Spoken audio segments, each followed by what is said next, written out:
السلام عليكم واهلا بكم في مطبخ ام احمد. دلوقتي هنعمل مع بعض الشوريه.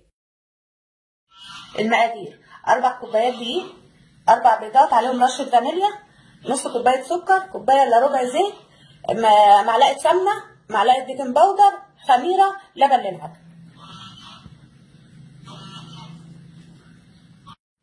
كده هنقلب المواد الجافه مع بعض. هنحط الملح والسكر ورشه البيكنج باودر، هي معلقه. عايزه تحطي محسن خبز حطي، استبدلي البودر بمحسن خبز. هنقلبهم كويس مع بعض. هننزل بالزيت والسمنه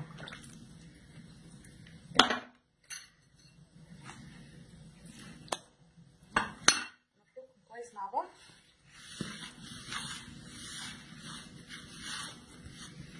هننزل بالاربع بيضات عليهم الفانيليا كده، نقلبهم. عايزه تستبعدي معلقه السمنه استبعدي، انا حطاها بس عشان تدي طراوه للعجينه كده وتخليها ناعمه معايا كده.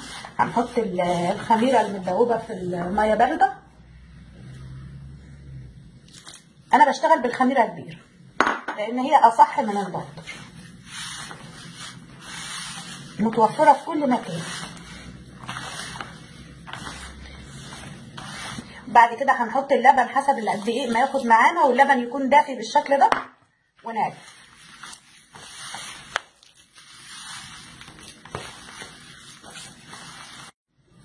وبعد ما عجننا العجينه بالشكل ده، شايفه العجينه عامله ازاي؟ طريه كده، لا ناشفه ولا طريه زياده عن اللزوم كده، عشان تبقى فاتحه معاكي وحلوه كده. بقى هنغطيها ونسيبها لما تخمر شويه وبعدين نقطعها. سيبنا العجينه خمرت كده شويه وارتاحت كده، هناخد منها كده ونقطع كده.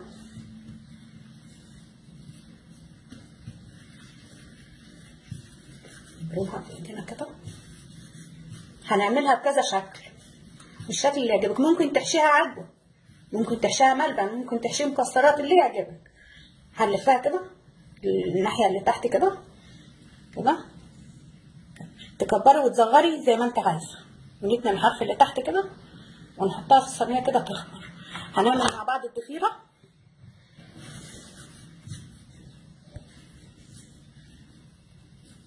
هنعمل مع بعض الضفيره كده.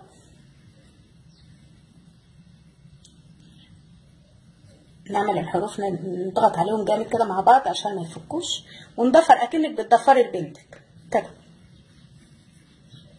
كده.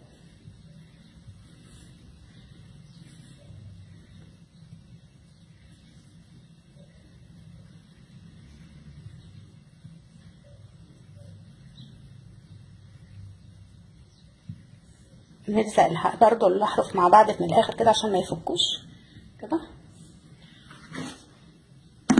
هنحطها في الصينيه كده، نسيبها لما تتضاعف حجمها برضو كده. هنعمل الضفيره المقفوله.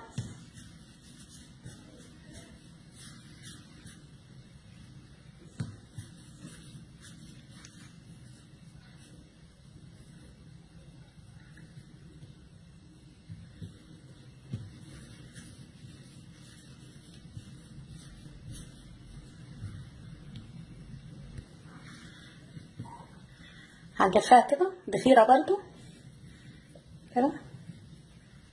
اشكال كتيره في الشريط ده تعملي فيها اللي انت عايزاه كده. وهنلفها بالشكل ده، وهنسيبها برضو في الصينيه كده لما يتضاعف حجمها ونعملها ونغمسها.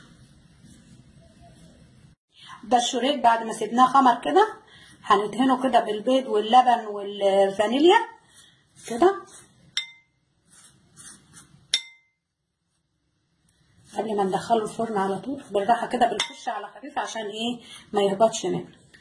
ولو حابه ترشي على وشه كده شويه سكر كده رشي. وده الشريك بعد ما طلع من الفرن بالشكل ده. وبظبطي فرنك، واللون ده حلو قوي، ولو حابه تغمقي اكتر من كده براحتك. وبالهنا والشفا، ولايك وشير، والسلام عليكم.